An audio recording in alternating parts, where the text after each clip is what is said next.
Hi, and welcome.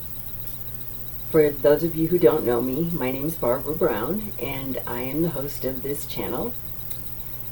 Today, I'm going to talk to you all about, I was a teenage runaway, and I was a teenage runaway. And I'm going to just talk a little bit about my experiences, and a little bit about how it affected my life, and going to just do the highlights. This video is for entertainment and possibly educational purposes only, and the opinions expressed are my own. I want to preface it by saying, well, thank you for watching, and I'm glad you could join me. I'm so grateful that you took your time, your valuable time, to sit with me and get to know me. Back in 1979, see, I was born in 62, so 1978, I ran away from home. I was 16 years old. It was November. I was raised in Illinois, so I was used to cold winters. Unfortunately, when I left home for good, I did not have my coat. So in all my wisdom and brilliance at 16, my friends and I got together and decided that the best way to solve the problem of being cold and not having a coat was to buy a ticket to Daytona Beach, Florida, where I knew absolutely no one. I had absolutely no knowledge or experience of Daytona Beach. I just knew that it was warm, and yeah, that was my thinking. I had begun to show some symptoms of my borderline personality disorder when I was about 12, I think.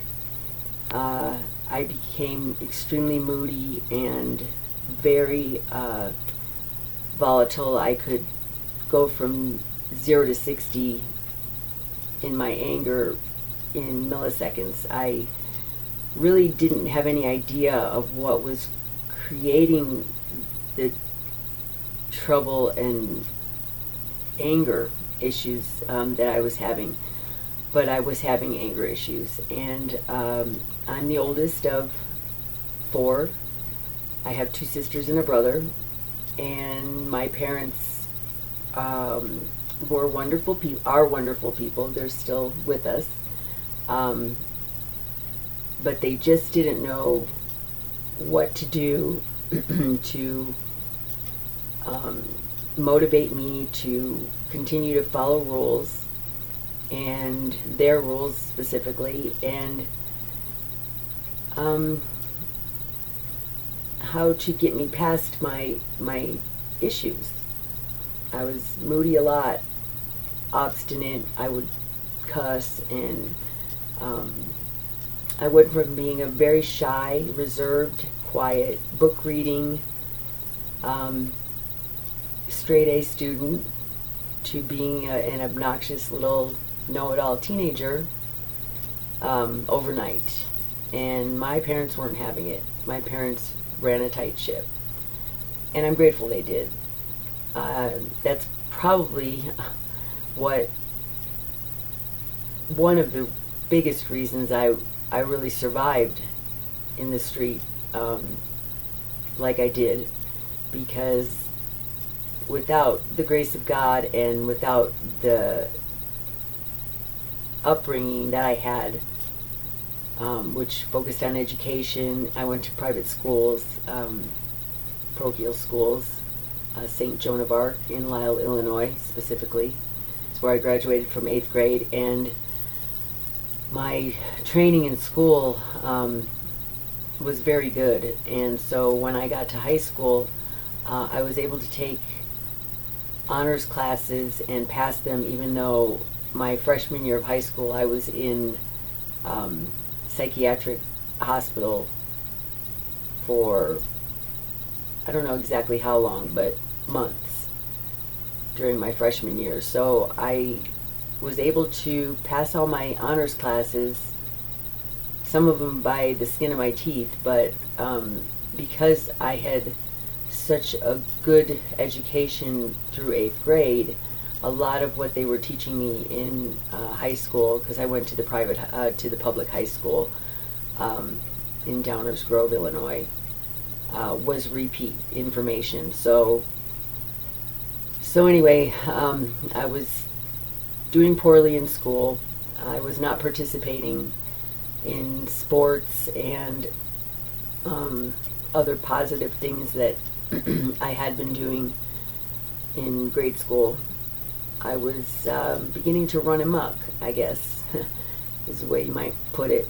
My parents wanted me in at a earlier time than what a lot of the other kids' parents wanted them in. And sometimes even they wanted me in before the sporting events were over. And they really didn't bend a lot on their rules. They ran a tight ship. And so when I was depending on other people for rides, I couldn't really expect people to leave the sporting events, especially when they were athletes and they participated in some of them. They couldn't just leave to take me home, to get me home at 10 o'clock when everyone else needed to be home by midnight. So I resented that and began to just not come home. And then, after being disobedient and being grounded and fighting and cussing and even physical fighting, being grounded, I just started not listening at all. And so after I was in the psychiatric hospital and my parents said, fix her, she can come home when she can follow our rules. We have 3 other children, and we're not going to have this one child disrupting our family, and da-da-da-da-da. They weren't really too interested in participating in family therapy. They wanted me fixed, and then I could come back and participate in the family if I would behave.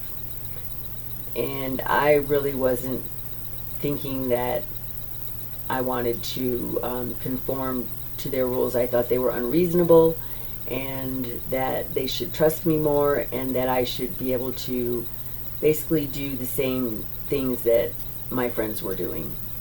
A couple of my close friends had older siblings who had broken their parents in already, and they had cars and they were able to hang out with their older siblings and have a lot more freedom than I was allowed. And it just wasn't blending, and we just weren't communicating. And then I have borderline personality disorder on top of it. So it was really, it was hectic and very negative.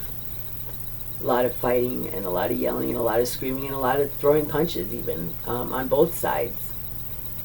But anyway, so after I got out of the psychiatric hospital and the insurance had run out and the insurance company said, you know, we're done with the psychiatric hospital, I had barely gotten out of my freshman year of high school, and I had just turned 16 in June. And the only other solution my parents, I guess, could think of was to call the sheriff's department, which happened a lot when I didn't come home on time. And the sheriff's department suggested that instead of constantly being bothered by my lateness or my staying out, that I should probably be classified as an uncontrollable juvenile and taken to juvenile detention. And I was not happy about that, nor was I planning to cooperate with that.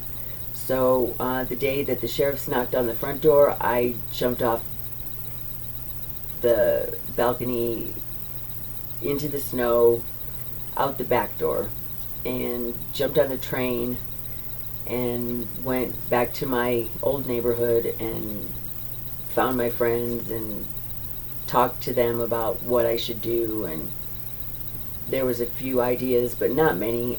Basically, they thought, and I thought, that I should take the little bit of money I had from the job that I worked. I think I had about $79, and buy a one-way ticket to the South, to Florida specifically, where I would be warm and I wouldn't need a coat, and I could live free from the harassment of my parents.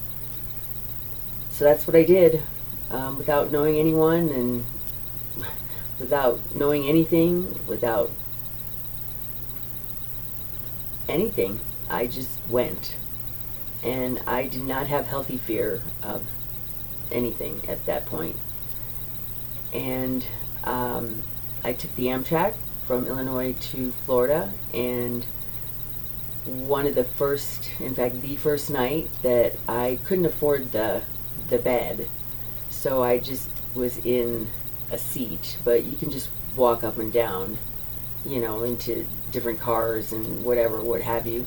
So I was just sitting in a seat, and some creepy guy came and sat next to me, and I was kind of resting my eyes, and this man sat down and proceeded to pleasure himself sitting right next to me. I kind of just pretended like I didn't notice, and he got done, and he got up and he zipped his pants up and walked a few rows in front and sat down in front of me in the car I was still sitting in, and I was pretty much in shock. I learned very quickly that the world is full of predators, sexual predators, and young girls on their own, without any experience and without any protection, are very vulnerable to sexual harassment and sexual assault. That was one of many dozens of sexual assaults that I suffered in the 2 years and even into my early 20s, but especially from 16 to 18. I was constantly fighting off predators. Luckily, my Catholic upbringing and my uptight parents instilled good values, and I wasn't sexually loose at that point, at any point hopefully in my life, but I wasn't all about just dropping my drawers and giving it up to any man that wanted it, and there was a lot of men who wanted it because I was so young, and apparently that really gets a guy going. So some guys, not all guys, but there's many predators. So that's another thing I wanted to say. Girls, if you're struggling at home and you don't see solutions, keep trying, look for help. Turn to people you can trust. Turn to counselors. Turn to teachers. Turn to your parents, hopefully. But don't just run away from home, because it's many miracles that I'm alive to sit here and tell you this story. It's a dangerous world, and there's a lot of people who want to harm young girls, especially young girls who have no home and have no protectors. So I am an uncommon statistic. I lived through it, but there's many who don't, and there's a reason for that. So anyway, and young men too, stay home, get your education, find common ground with the people you live with, be respectful, and sometimes you have to do things you don't want to do, or things you think you don't need to do. But usually the people that are trying to control you is maybe the way you might be thinking of it at 16 or even younger, are the ones who want to keep you safe and healthy. So in most cases, running away is definitely not what I would suggest. But anyway, so I had gone to Florida, and it was a couple days on the train, and I pretty much stayed to myself. I think I had a little bit of money for food on the train, so I ate a little bit in the food car. When I got to Florida and disembarked on the train platform, there were more predators waiting there. Some guy walked up to me, and I'm sure he could tell I had no luggage. I had, the look of a young, very young girl on my face, and no escorts. So he promptly walked up and said, "Hi, how are you, and who are you visiting, what are you doing here," and whatever, asked me some questions. And I made up some stupid answers, thinking I sounded smart and old and adult. And but I wanted to see the ocean because I had never seen an ocean. So he walked with me to the beach and talked to me along the way, trying to gain my trust. After I saw the beach, he asked me if I wanted to go to his apartment because, whatever the story was that I had told him, it included the fact that I was going to need a place to stay. And he said, well, he rented a very inexpensive apartment very close by, and that he could take me there and show it to me so that maybe I would want to rent one similar to his or in the same complex or whatever. So again, very naively, I went with him. Well, there was a party going on there, and there was a young girl I remember who was maybe what you would call a biker chick, and she was trying to talk to me about showing me the ropes and whatever, but she was playing with a firearm, and I've always been respectful of firearms. My father never owned a gun, but I didn't think that playing with firearms would be the best thing for me to do. So I pretty much quickly got out of there. She was also telling me how this guy was, beating her up and all these things, so we took off together. But I also ditched her as quickly as I could because she frightened me. But so I'm walking down the street again, and some man walks out of a bar and says to me, do you need a job? And I'm like, oh, this is wonderful, Yeah, I do. I need a job, And so he said, well, come on in. So I go in there, and there's a man sitting at the end of the bar in a suit, and this guy takes me over and introduces me to him, and I'm all, on my best behavior, thinking, oh, I'm going to get a job here, and he tells me to go in the back. The guy in the suit tells me, go in the back and put on a uniform. Well, the uniform was a pasty and G-string, and so so I'm putting on this costume, and I was shy, and so I was very uncomfortable.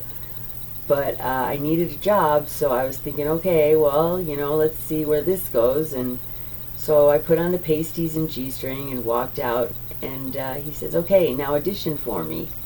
And I'm thinking, audition for you? What are you talking about? And he points to this stage that's about 2 feet off the floor and up in the front of the place, and he's like, go audition for me, show me your moves, and I was like thinking, moves? I was a gymnast, but I did not take dance as a young girl, and so I had no moves. And so I got up on the stage and kind of just stood there thinking, what am I supposed to do? And I didn't know how to dance, let alone dance sexy, but they asked me what music to put on, and I again had no clue. So they just put on, I think it was Witchy Woman, and I was still just kind of standing there looking stupid. And so he's like, come on, show us your moves. And I just broke out in tears, and he's like, oh, get down, you're going to depress the the customers, come over here. He says, oh, so he hands me a tray and he says, okay, well, maybe some of the other girls can show you, dances or something, but for now here you can just serve cocktails. So I'm like, okay. So I took the tray, and he expected me to walk around in the costume that they had given me, and so I was pretty uncomfortable, but I thought, well, I need some money. So I went ahead and started serving cocktails. I did rent an apartment in that same place where that guy had showed it to me. It was weekly apartments, so I don't remember. It was like $58 a week or something like that. Remember, this is years and years ago, so things were a lot less expensive. But anyway, so I was serving cocktails. I ended up getting this job serving cocktails at this bar, and I kept hearing about Bike Week, and that girls would get carried off the stage, never to be seen again during Bike Week, and that they had special workers that would work during that time because they were tough and they could stay alive, basically. But we were going to have the week off. So he asked, the owner asked if we wanted to go on a little vacation. And I'm game for anything, so I said, sure. And we ended up getting on a little plane, and I remember the cabin wasn't even pressurized or something because my ears were just killing me. It was not a fun trip, but we took a little jaunt over to the Bahamas, to Nassau. And we get there, and they tell me what room to go to, what room I'll be staying in, and I get in there, and there's this old guy in there. And I'm like, hi. And he's like, oh, hi, you must be my date. And I'm thinking, your date? No, I don't think so, dude. You're old enough to be my grandfather, my great-grandfather, So I'm like, hold on, be right back. And he's like, no, get over here, whatever. He must have paid for services, and he was getting angry. And so finally he's yelling at me, and I'm crying, and he tells me, he calls, my boss, and he says, your boss wants to talk to you, go to the suite, and so I go up there, and I'm crying again, and he's like, this is what you're here for. You're supposed to be this man's date for the next couple of days. And I'm like, I'm not doing it. I can't do it. And just was hysterical, crying. And I don't know why this man had mercy on me. Again, grace of God kept me alive, because he told me, fine, you can sleep on this little bench they had in the foyer of their suite. Him and his girlfriend had this beautiful suite, and I ended up sleeping in the little foyer area of their room. And I don't know who he sent down to take care of the great-grandpa, but it wasn't me. So I did spend the next couple of days drinking pina coladas on the beach, charging them to the room, and watching people play craps. And then they sent me home early. And there was a couple other girls that I believe made people upset. And I know that I remember there was one Filipino girl who did not have a driver's license or a ID card from the United States, and they wouldn't let her go back into the United States. She had made someone upset, and she basically got left.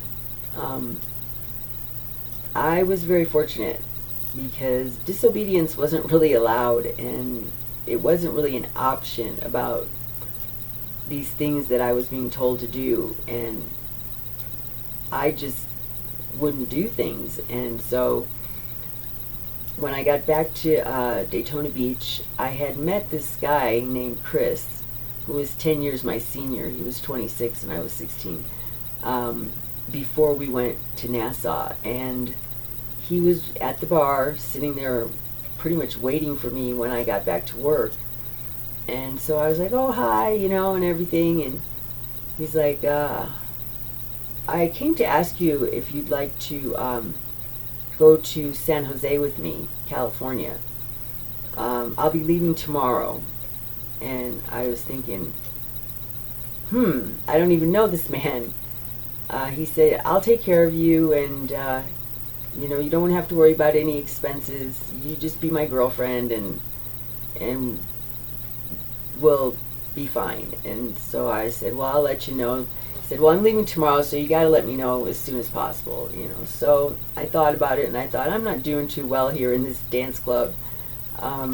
Not real comfortable with what I'm being trained for, and yeah, I wasn't up for being in the sex trade. So although I didn't really know about it like that, but I was intuitive enough to figure out what was going on. So I told Chris I would go with him, and we drove out to San Jose, California from Daytona Beach with another couple in a two-seater 76 Mustang. It was a cute car. It was a beautiful car, but four of us with everything we owned, which I didn't have much, in a two-seater car was made for a pretty interesting ride for the next few days.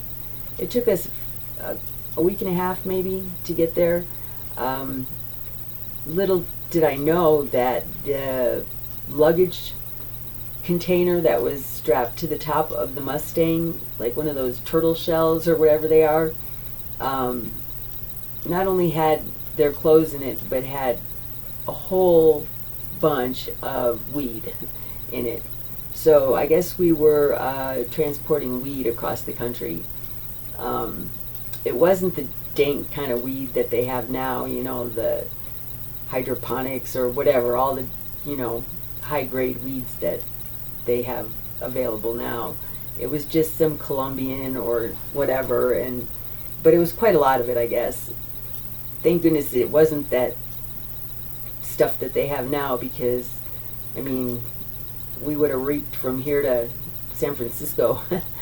But anyway, so we drove out to California, and basically Chris became my teacher, my mentor, my boyfriend, my everything. He told me what to do, how to act, how to dress, what to say, what was appropriate, what wasn't appropriate. Yeah, I was girlfriend in training, so he was pretty good to me. He was good looking and tall and blonde and had real bright blue eyes and really charming. He had been an insurance salesman in Massachusetts, where he had grown up and spent his, adult life. Anyway, when we got to San Jose, they did their deal, and he said, okay, so now we're going to get jobs, and we're going to, do the grown-up thing and be responsible. And so he helped me look for work. I got a job in a bank. I was very fortunate. I was not forced to live on the streets. I had someone who looked out for me, and although he totally controlled me and was a predator of sorts in his own right, because truly he was 26 and I was 16, and he controlled everything I did, and I obeyed him because I needed him. I did end up getting a job in a bank, and it was a good job, and I fibbed my way into, thank goodness in those days it wasn't like these days where you have to fill out an I-9 and all that stuff. They basically just believed me when I told them my age. I put on the application, that I was 2 years older than what I really was, and I stayed there until I was older than 18, actually. But in the meantime, there was a lot of dysfunction in my life. There was some function, I was working, and I stayed at that job a couple of years, and unbeknownst to me, though, we didn't do hard drugs. At least I didn't do hard drugs, but I guess Chris had a cocaine habit that started becoming a monster, and about right before my 18th birthday, he had started coming home, and he wouldn't speak. He would be like, shh, whenever I would say something, and he would spend hours in the bathroom, and he would take all the furniture from the bedroom, the box spring, the mattress. We were on a second-story apartment, and he would pile all the furniture in front of the windows and the front door and the patio door, barricading us inside the apartment and for hours, while he was, I guess, shooting cocaine in the bathroom. That's what he was doing in the bathroom for so many hours on end. And then, sadly, one day, shortly before my 18th birthday, he had overdosed, and I saved his life. He was in seizure, and I called the paramedics and put a towel in his mouth so that he wouldn't bite off his tongue, and he was just flopping around, and the paramedics came, and I had to pull all the furniture out from in front of the door and let them in, and they saved his life. They got him to the hospital, and I asked the doctors, please keep him here. He's got problems, and he's going to continue to use, and he's going to die. And they said, well, we can't keep him here. We can only warn him and tell him the consequences of continuing to use. And they did. They told him if he continued to use, he would die. And he didn't listen. And he did continue to use, and he did die. Right around my 18th birthday, he passed. So we had been together 2 years, and this man who was my everything, my family, my mentor, my teacher, my confidant, my everything, died from a cocaine overdose. I hadn't gotten a driver's license yet because I needed a parent to sign for a permit, and since my parents didn't know where I was, they still didn't know. They didn't know till after I was 18, when I told them where I was. I don't know how hard they looked, but yeah, I didn't contact them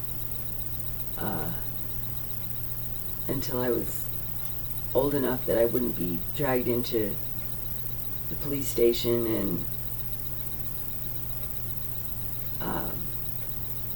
sent home. So it was a rough few months. Some of the guys that he was using with started preying on me because they knew I worked, and I inherited the little few things that he had.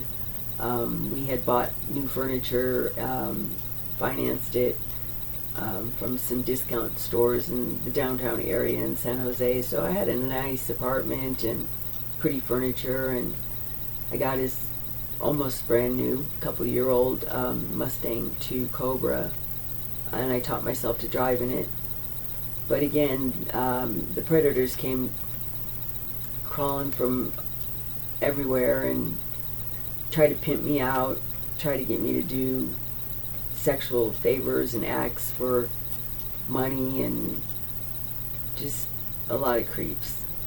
And I made it through, and I stuck to my ground, and I got beat up quite badly a couple times, and I got smacked around a few times. When you're a young girl, and probably a young man as well, and someone wants to have sex with you, normally they use intimidation or physical abuse to get what they want. I was not one to give in. I did not want to have sex with people for money or for any other reason besides I wanted to be with them. I don't like to be touched by just anybody. And I stuck to that, and I paid the price many times. I ended up working at night. After he died, I started working in bars again, but legitimate bars that weren't topless, like restaurant bars. I got a part-time job serving food or drinks at different places in California. So that's how I got into the restaurant industry, but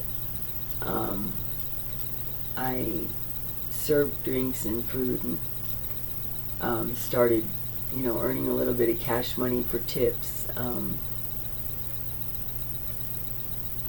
at night. And I eventually quit working at the bank and went to full-fledged restaurant work.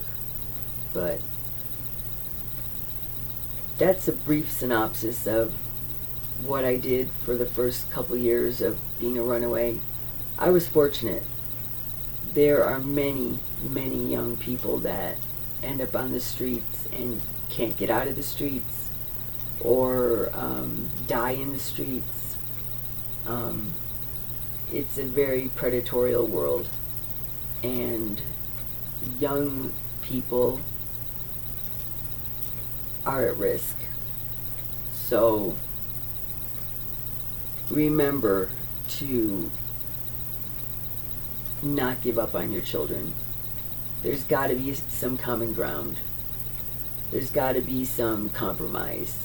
There's got to be unconditional love that gets parents and children through the tough times. Because allowing your child to be on the street or being a motivating factor to putting your child on the streets is not okay. Remember, this video is for entertainment and educational purposes only. This story I've told is my story to the best of my recollection. Of course, I didn't go into much detail. If you have questions, or if you're interested in knowing more about my young years as a runaway, make a comment or give me some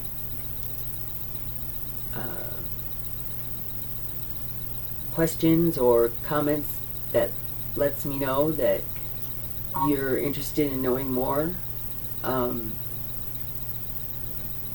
If you're struggling with your family and home life, call a hotline, call a therapist, call a mental health provider. Just call someone. Don't leave the safety of even a group home. It might not be the best conditions, but whatever they are probably better than the streets. If they're not, then there's something wrong, and whoever is in charge or regulates that place needs to know about the challenges that are being had.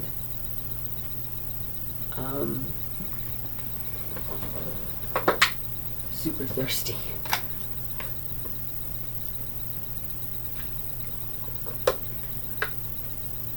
So, parents, love your children. Children, respect your parents. Love your parents. Running away from problems is never an answer. When you're angry, try to walk away and calm down and make decisions when you are calmed down. Something I trained myself to do was not make decisions in the moment. I never made good decisions when I was upset or emotional, and it makes a huge difference if you let yourself calm down and cool off and try to think rationally. Life isn't easy. It's not easy for anyone. People do the best they can with what they have to work with.